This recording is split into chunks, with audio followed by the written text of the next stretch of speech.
Welcome into the latest edition of Extra Time. Thank you very much, as always, for your tweets. Ali Moreno is with us, as is Julien, Laurent. Me and Jules are talking about the baked potato song, which is huge in the UK at the moment. If you haven't heard it, don't, because it will get stuck in your head forever. Isn't that right, Jules? It is right, yeah. Matt Lucas, a comedian in the UK, doing an incredible job there and raising money for charity, for the NHS. But it's so catchy that if you start thinking about it and singing it like you've been doing on the show, that now I can't take it off my head.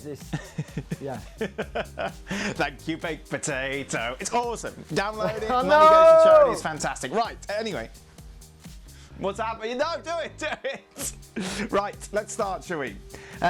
Jules, the best PSG player of all time. Whoa. Wow.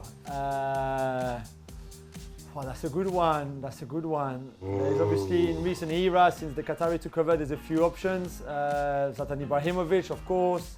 Even Edinson Cavani, in a way. Now that he's the top goal scorer in the club's history.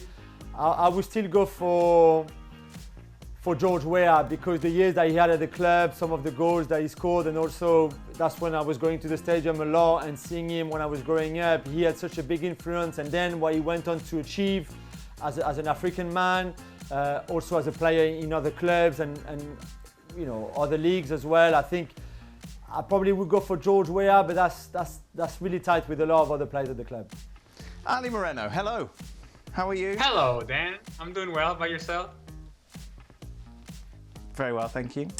What is the best national team that you've played against, with the exception of Brazil? Well, Brazil is a good one.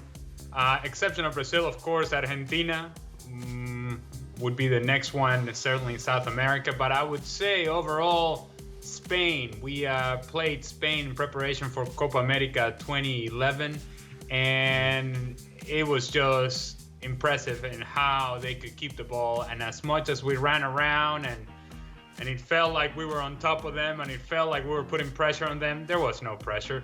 I can tell you, and I'm not exaggerating when I say this, I don't think Andrés Iniesta actually at any point broke a sweat in that match, and he was just knocking the ball around us with so much ease and so much ability and vision and anticipation of the play.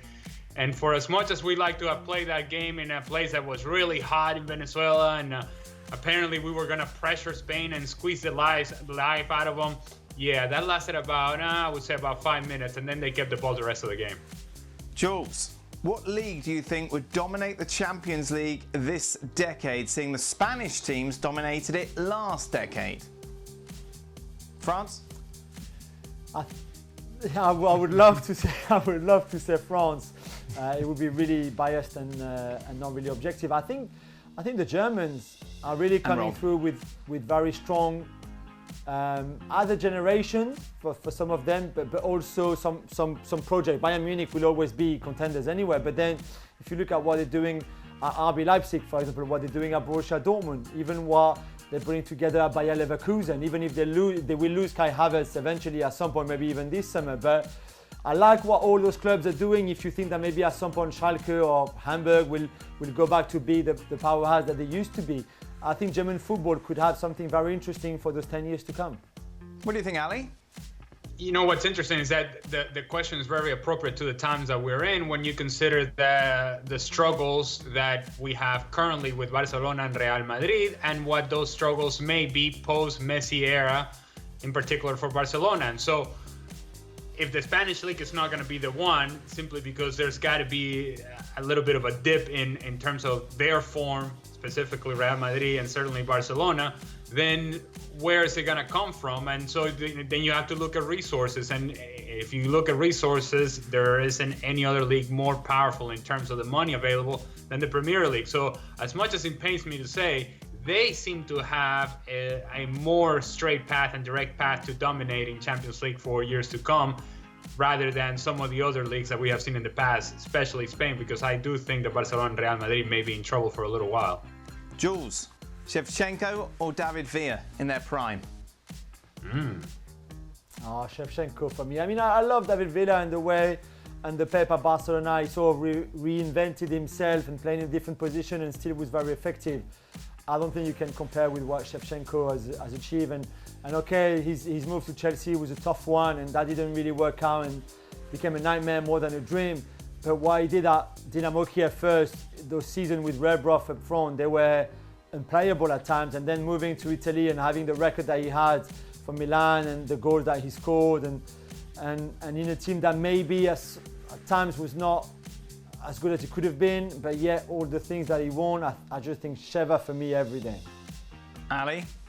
Well, I don't think it's as straightforward as saying Shevchenko every day.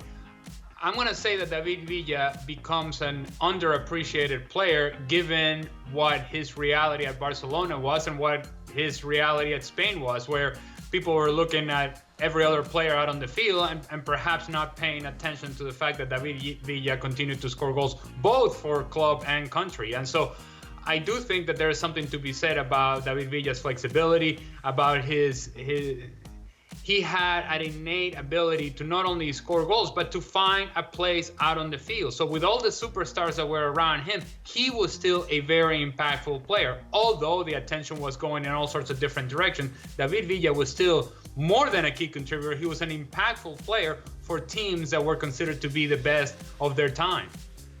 Ooh, this is a good one.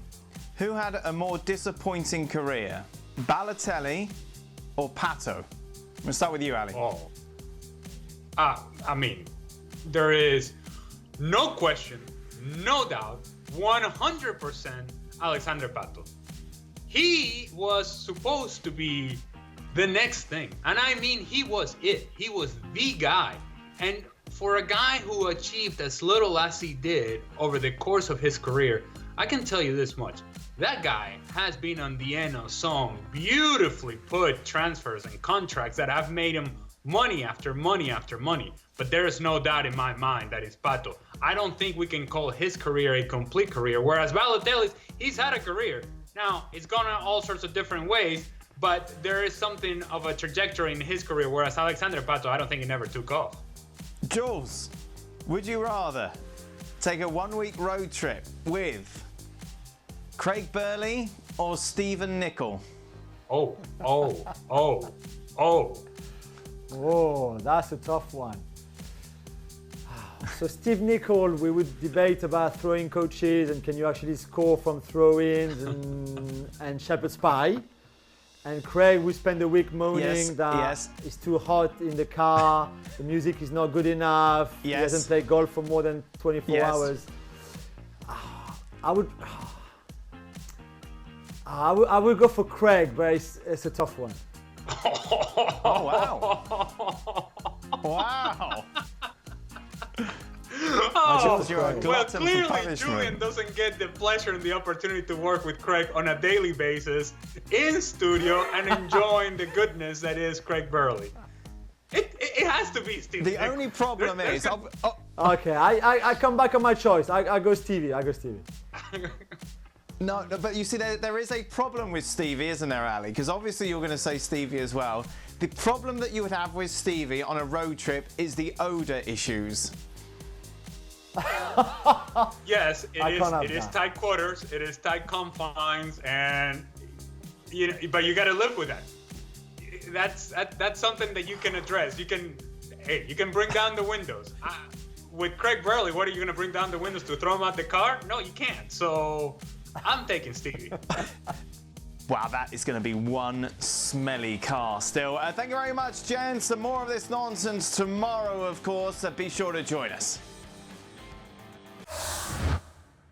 Well, thank you very much for watching ESPN on YouTube. For more sports highlights and analysis, be sure to download the ESPN app. And for live streaming, premium content, and let's not forget as well, ESPN FC 7 days a week. Subscribe to ESPN Plus.